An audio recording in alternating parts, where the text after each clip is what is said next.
നമസ്കാരം. TGS media വാർത്തകളിലേക്ക് സ്വാഗതം.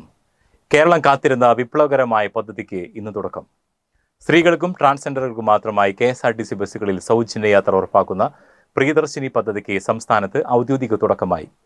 തൃശൂരിലെ ട്രെയിൻ യാത്രക്കാർക്ക് വലിയ ആശ്വാസം നൽകിക്കൊണ്ട് റെയിൽവേയുടെ വേഗമേറിയ പുതിയ ടൈം ടേബിളും സ്റ്റോപ്പുകളും നിലവിൽ വന്നു.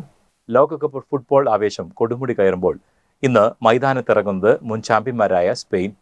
ഒപ്പം സ്വർണ്ണവിലയിൽ ഇന്നുണ്ടായ വൻ കുതിച്ചാട്ടത്തിന്റെ വിവരങ്ങളും.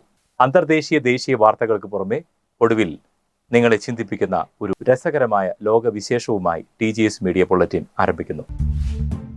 ആദ്യം തൃശൂർ ജില്ലയിൽ നിന്നുള്ള ഒരു പ്രധാന വാർത്തയിലേക്ക്. മധ്യ കേരളത്തിലെയും പ്രത്യേകിച്ച് തൃശൂരിലെയും റെയിൽവേ യാത്രക്കാർക്ക് ഇനി സമയലാഭത്തിന്റെ ദിനങ്ങൾ.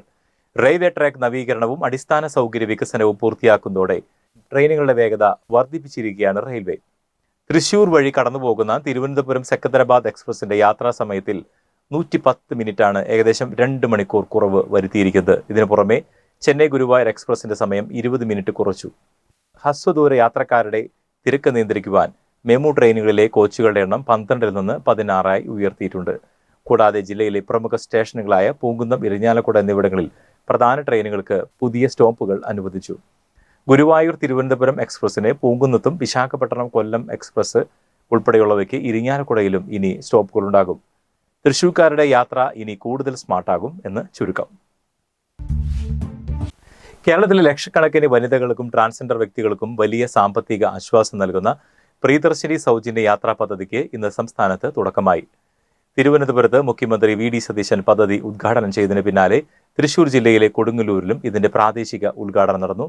കൊടുങ്ങല്ലൂർ വടക്കേനടയിൽ നടന്ന ചടങ്ങിൽ യുവജനക്ഷേമ വകുപ്പ് മന്ത്രി OJ ജനീഷ് ഫ്ളാഗ് ഓഫ് കർമ്മം നിർവഹിച്ചു. അതുപോലെ തൃശൂരിലും കോൺഗ്രസ് പ്രവർത്തകർ ഈ സന്തോഷം പങ്കുവച്ചു. ബസ്സിലെ യാത്രക്കാർക്ക് സൗജന്യമായി മധുരം വിളമ്പിക്കൊണ്ടാണ് കോൺഗ്രസ് പ്രവർത്തകർ ഈ ആഹ്ലാദം പ്രകടിപ്പിച്ചത്. KSRTCയുടെ ഓർഡിനറി, സിറ്റി ഓർഡിനറി, ഗ്രാമവണ്ടി ഉൾപ്പെടെയുള്ള സർവീസുകളിൽ ഇനി സ്ത്രീകൾക്ക് രൂപ കൊടുക്കാതെ യാത്ര ചെയ്യാം. കണ്ടക്ടറുടെ കയ്യിൽ നിന്നും മെഷീൻ വഴി 0 വാല്യൂ ടിക്കറ്റ് വാങ്ങിയാൽ മാത്രം മതിയാകും. ഈ പദ്ധതി ഏർപ്പെടുത്തിയ ബസ്സുകളുടെ മുൻ ഗ്ലാസിലും ഡോറുകളിലും പ്രിയദർശിനി സൗജന്യ യാത്രാ പദ്ധതി എന്ന സ്റ്റിക്കർ പതിപ്പിച്ചിട്ടുണ്ട്. സ്വർണം വാങ്ങാൻ കാത്തിരിക്കുന്നവരെ ഞെട്ടിച്ചുകൊണ്ട് സംസ്ഥാനത്തെ സ്വർണ്ണ വിലയിൽ ഇന്ന് വൻ വർധനവ് രേഖപ്പെടുത്തി. പവന് ഒറ്റയടിക്ക് 1800 രൂപയാണ് ഇന്ന് വർദ്ധിച്ചത്. ഇതോടെ ഒരു പവൻ സ്വർണത്തിന്റെ വില 1,11,120 രൂപയായി ഉയർന്നു. ഗ്രാമിന് 225 രൂപ വർദ്ധിച്ച് 13,890 രൂപയായാണ് ഇന്ന് വ്യാപാരം നടക്കുന്നത്. അന്താരാഷ്ട്ര വിപണിയിൽ സ്വർണ്ണവില ഔൺസിന് $4,326 നിലവാരത്തിലേക്ക് ഉയർന്നതാണ് കേരളത്തിലും വില കുത്തനെ കൂടുവാൻ കാരണമായത്. മെയ് മാസത്തെ അപേക്ഷിച്ച് ജൂണിൽ സ്വർണ്ണവില പുതിയ റെക്കോർഡുകളിലേക്ക് കുതിക്കുകയാണ്. കായിക ലോകവും കാത്തിരുന്ന FIFA ലോകകപ്പിന്റെ ഏറ്റവും പുതിയ വിശേഷങ്ങളിലേക്ക്. അമേരിക്ക, കാനഡ, മെക്സിക്കോ എന്നീ രാജ്യങ്ങളായി ജൂൺ 11 ആരംഭിച്ച FIFA ലോകകപ്പ് 2026 അതിന്റെ ആദ്യ ആഴ്ചയിലെ ആവേശം വാനോളം ഉയർത്തിക്കഴിഞ്ഞു. കഴിഞ്ഞ ദിവസങ്ങളിൽ നടന്ന മത്സരങ്ങളിൽ ജർമ്മനിക്കെതിരെ 7 ഗോളുകൾക്ക് കുറുഗാവയെ തകർത്തപ്പോൾ സ്വീഡൻ 1-നെതിരെ 5 ഗോളുകൾക്ക് ട്യൂണീഷ്യയെ പരാജയപ്പെടുത്തി. എന്നാൽ ബ്രസീൽ മൊറോക്കോ മത്സരം 1 ഗോൾ വീതം അടിച്ച് സമനിലയിൽ കലാശിച്ചു. ഇന്ന് രാത്രി സമയം 9:30 നടക്കുന്ന ആവേശകരമായ മത്സരത്തിൽ മുൻ ലോക ചാമ്പ്യന്മാരായ സ്പെയിൻ കോപ്പ് വേർഡിനെ നേരിടും. റോഡ്രി, പെഡ്രി, ഗാവി, ലാമിയാൽ തുടങ്ങിയ വൻ താരനിരയാണ് സ്പെയിൻ ഇന്ന് അറ്റ്ലാന്റ സ്റ്റേഡിയത്തിൽ ഇറങ്ങുന്നത്. തൊട്ടു പിന്നാലെ അർദ്ധരാത്രി 12:30 ബെൽജിയം ഈജിപ്തിനെയും പുലർച്ചെ 3:30 സൗദി അറേബ്യ ഉറുഗ്വേയും നേരിടും. കേരളത്തിലെ ഫുട്ബോൾ പ്രേമികൾക്കായി സി കേരള ചാനലിലും C5 ആപ്പിലും മലയാളം കമന്ററിയോടെ മത്സരങ്ങൾ തത്സമയം കാണാം. മെഡിക്കൽ പ്രവേശന പരീക്ഷയായ NEET UG സുതാര്യമായി നടത്തുന്നതിനായി നാഷണൽ ടെസ്റ്റിംഗ് ഏജൻസി NTA പുതിയ പരീക്ഷാ കർമ്മയോഗി പ്രോഗ്രാം ആരംഭിച്ചു. പ്രതിരോധ രംഗത്ത് വൻ നേട്ടം കൈവരിച്ചുകൊണ്ട് ഇന്ത്യ കഴിഞ്ഞ 2 ദിവസത്തിനിടെ 3 ബാലിസ്റ്റിക് മിസൈൽ ഡിഫൻസ് പരീക്ഷണങ്ങൾ വിജയകരമായി പൂർത്തിയാക്കിയതായി DRDO അറിയിച്ചു. ദേശീയ വാർത്തകളിൽ രാജ്യമെന്ന് സാക്ഷ്യം വഹിച്ചത് കൺകുളിർക്കുന്ന ഒരു വികസന കാഴ്ചയ്ക്കാണ്. ഉത്തർപ്രദേശിലെ ജോവാറിൽ നിർമ്മിച്ച ഏഷ്യയിലെ തന്നെ ഏറ്റവും വലിയ വിമാനത്താവളങ്ങളിൽ ഒന്നായ നോയിഡ ഇന്റർനാഷണൽ എയർപോർട്ട് ഇന്നു മുതൽ വാണിജ്യ സർവീസുകൾ ആരംഭിച്ചു.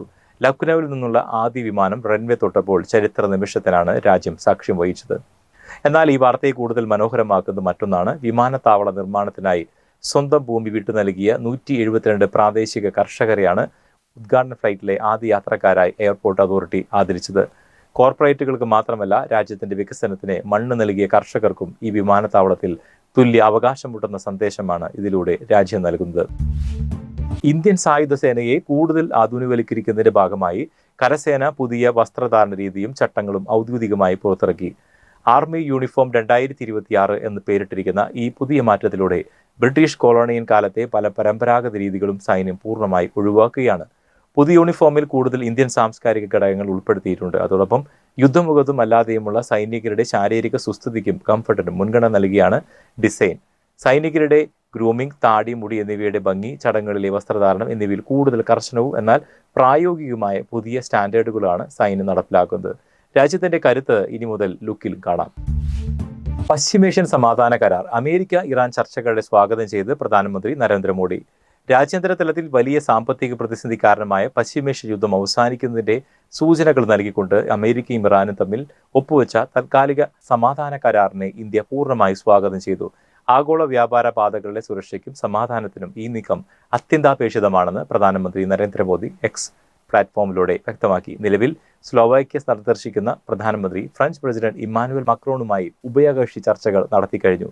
മേക്ക് ഇൻ ഇന്ത്യ പദ്ധതിയിൽ കൂടുതൽ ഫ്രഞ്ച് നിക്ഷേപങ്ങൾ എത്തിക്കുകയാണ് ഇതിന്റെ ലക്ഷ്യം. ബുള്ളറ്റിൻ അവസാനിക്കുന്നതിന് മുമ്പ് നിങ്ങളെ അല്പം ചിന്തിപ്പിക്കുന്ന ഒപ്പം കൗതുകമുണർത്തുന്ന ഒരു അന്താരാഷ്ട്ര വാർത്തയിലേക്ക്. ആർട്ടിഫിഷ്യൽ ഇന്റലിജൻസ് അഥവാ AI നമ്മുടെ ജീവിതത്തിൽ വലിയ മാറ്റങ്ങൾ വരുത്തുന്നുണ്ടല്ലോ. എന്നാൽ ബെൽജിയത്തിൽ നിന്നുള്ള ഒരു വാർത്ത ഇപ്പോൾ സോഷ്യൽ മീഡിയയിൽ വൈറലാവുകയാണ്. അവിടെയുള്ള ഒരു പ്രശസ്ത എഴുത്തുകാരൻ തന്റെ ജീവനോടെയുള്ള സുഹൃത്തുക്കൾക്ക് ഓരോരുത്തർക്ക് AI ഉപയോഗിച്ച് ഭാവിയിലുള്ള ചരമക്കുറിപ്പുകൾ തയ്യാറാക്കി അയച്ചു കൊടുത്തു. അവർ മരിച്ചതിന് ശേഷം ലോകം അവരെ എങ്ങനെ ഓർക്കുമെന്ന് കാണിക്കുവാൻ വേണ്ടിയായിരുന്നു ഈ പരീക്ഷണം. ചിലരൊക്കെ ഇത് കണ്ടു ചിരിച്ചപ്പോൾ മറ്റു ചിലർ ദേഷ്യപ്പെട്ട് എഴുത്തുകാരനുമായുള്ള സൗഹൃദം തന്നെ അവസാനിപ്പിച്ചുവെന്നാണ് റിപ്പോർട്ടുകൾ പറയുന്നത്. സാങ്കേതികവിദ്യ വളരുമ്പോൾ മനുഷ്യന്റെ വികാരങ്ങളെ അത് എങ്ങനെ ബാധിക്കുന്നു എന്നതിന്റെ മികച്ച ഉദാഹരണമാണിത്. ജീവിച്ചിരിക്കുമ്പോൾ സ്നേഹത്തോടെ 2 വാക്ക് സംസാരിക്കുന്നതാണോ അതോ മരിച്ചു കഴിഞ്ഞ് AI എഴുതുന്ന പുകഴ്ത്തുകളാണോ വേണ്ടത് എന്ന് നമ്മൾ ചിന്തിക്കേണ്ടിയിരിക്കുന്നു. ഇതോടെ ഇന്നത്തെ TGS മീഡിയ സ്പെഷ്യൽ ബുള്ളറ്റിൻ പൂർണ്ണമാകുന്നു. വാർത്തകൾ തത്സമയം അറിയുവാനും ഞങ്ങളുടെ യൂട്യൂബ് ചാനൽ സബ്സ്ക്രൈബ് ചെയ്യുക. നന്ദി, നമസ്കാരം.